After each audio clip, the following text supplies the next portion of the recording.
Salam kabir, kekaguman ilahi mengarah pada iman dan rahmat. Saudara-saudari yang terkasih, saya mempunyai kunci setir mobil. Ini biasanya kalau sopir-sopir berantem, kemudian jengkel, turun dari mobil membawa ini untuk dipukulkan kepada musuhnya atau yang nyerempet mobilnya.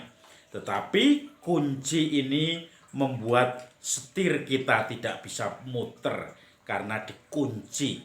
Jadi ini nanti dimasukkan ke dalam lingkaran setir, kemudian diputar dan akhirnya ngunci. Kalau nanti setir kita atau mobil kita dicuri orang dan orang itu menyetirnya belok kanan belok kiri, pasti nabrak ini gagangnya. Dia tidak bisa leluasa ke kanan ke kiri sehingga akhirnya orangnya putus asa tidak bisa mencuri mobil kita. Kecuali dia bisa membongkar posisi ini yang kuat ini untuk kemudian melepasnya. Kunci ini membuat orang merasa aman karena mobilnya tidak bisa ikut ke sana kemari. Saya putar ke sana nggak jalan, putar ke sini nggak jalan. Tidak bisa merespon apa yang dimaui orang yang mau menjalankan mobil itu kalau belum dibuka. Saudara-saudari yang terkasih, kita mempunyai Injil hari ini itu adalah bagaimana ketika kita mengharapkan sesuatu, hal itu bisa terjadi. Tidak seperti terkunci seperti ini. Yesus mengatakan, dengan apa angkatan ini aku perumpamakan atau aku bandingkan. Angkatan ini seperti anak-anak yang menyanyi di pasar. Mereka mengatakan, aku meniup seruling dan kamu tidak menari. Aku mendendangkan lagu duka dan kamu tidak berduka. Sebab ketika Yohanes Pembaptis datang dan dia tidak makan dan minum, mereka mengatakan orang ini kerasukan setan. Tetapi ketika Yesus datang makan dan minum, mereka mengatakan, lihatlah, dia seorang pelahap dan peminum, sahabat pemungut cukai dan orang-orang berdosa. Tetapi kamu ketahuilah bahwa segala penilaian tindakan dilihat dari tindakannya. Apa yang menjadi ukuran adalah tindakannya. Saudara-saudari yang terkasih, bagaimana kita bisa mendengarkan suara Tuhan supaya kita juga ikut menari ketika kita diajak untuk menari atau mendengarkan kidung sukacita dari Tuhan. Tetapi kita juga bisa sedih, menangis ketika kidung duka itu didendangkan oleh Tuhan. Dan kemudian akhirnya kita bisa sehati sejiwa, seia sekata dengan orang yang mendendangkan lagu itu. Dan kita pun merespon dengan penuh semangat. Maka dibutuhkan kepekaan untuk mendengarkan suara musik itu. Dan kalau sudah peka, dibutuhkan juga kemauan, will untuk mencoba bertobat dari situ. Dan akhirnya apa? Orang itu merasakan Tuhan yang membisikkan sesuatu, mengikutinya sampai tuntas, tas. Saudara-saudari yang terkasih, suatu saat saya bertemu dengan seorang yang dikenal sebagai orang yang murah hati, orang yang menjadi penolong, orang yang selalu memperhatikan atau membela hak-hak orang lain.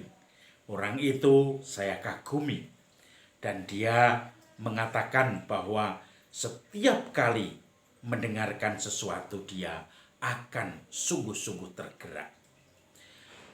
Dulu ketika dia belum, dalam bahasa rohani, bertobat atau mengubah pola hidup atau mengasah hati sehingga mendengarkan musik duka maupun musik kegembiraan itu, dia orang yang tertutup hatinya.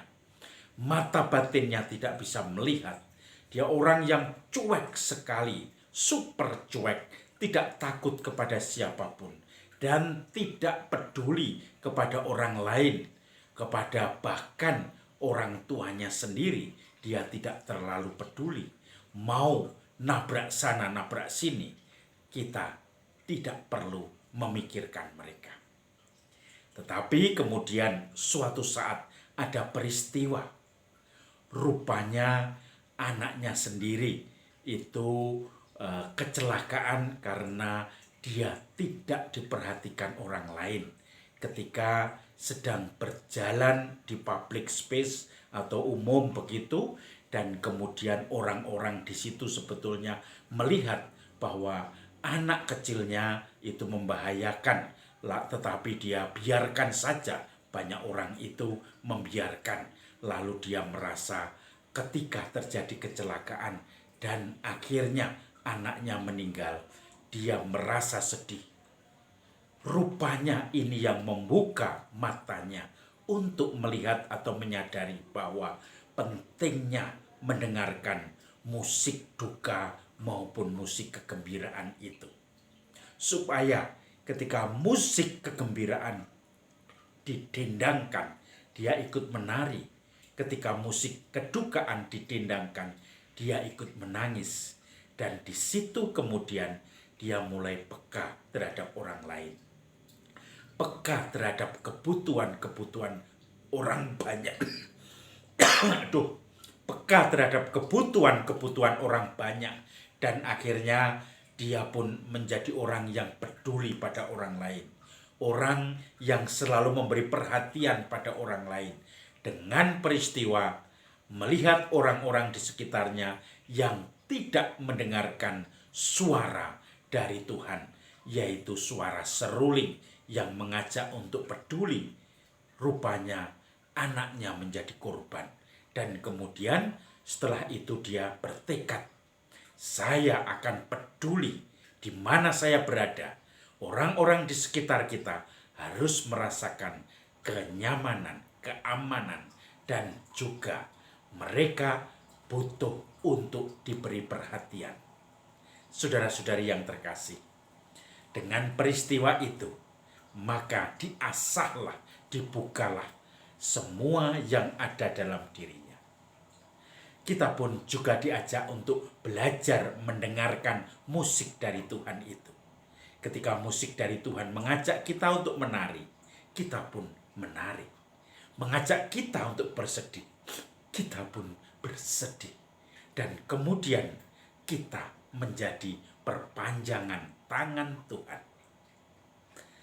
Salam Kamir, kekaguman ilahi mengarah pada iman dan rahmat.